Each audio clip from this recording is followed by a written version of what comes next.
નવસારી બિલીમોરા શહેર નજીકથી બહેતી કાવેરી નદીના જળસ્તરમાં વધારો થયો છે। તો 19 ફૂટ ભયજનક સપાટી ધરાવતી કાવેરી નદીના જળસ્તરમાં વધારો થયો। કાવેરીના જળસ્તર વધવાના કારણે ડુંગરી વલસાડ મુખ્ય માર્ગ બંધ કરવામાં આવ્યો। મુખ્ય માર્ગ બંધ થતા 14 જેટલા ગામો પ્રભાવિત થયા છે। તો કોસ્ટલ હાઈવે પર પાણી પરિવર્તન માર્ગ બંધ કરવામાં આવ્યો છે।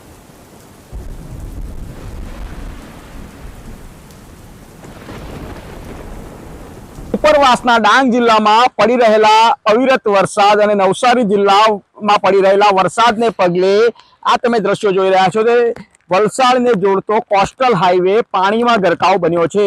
આ બિલીમોરા થઈ વલસાડ જતો આ જે કોસ્ટલ હાઈવે છે જેના ઉપર પાણી ફરી વળતા વાહન વ્યવહાર માટે બંધ કરવામાં આવ્યો છે।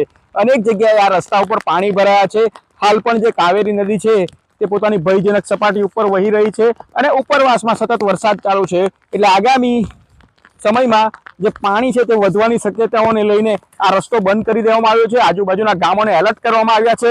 ઉપરાંત અંબિકા નદીમાં પણ જે પાણી વધી રહ્યા છે જેને લઈને જિલ્લા વહીવટી તંત્રએ હાલમાં જ સૂચના જાહેર કરીને લોકોને સાવચેત રહેવા માટે જણાવ્યું છે। કાંઠા વિસ્તારના લોકોને ખાસ કરીને સ્થળાંતર કરવા માટે કહેવામાં આવ્યું છે। જીગર નાયક, ન્યૂઝ કેપિટલ, નવસારી।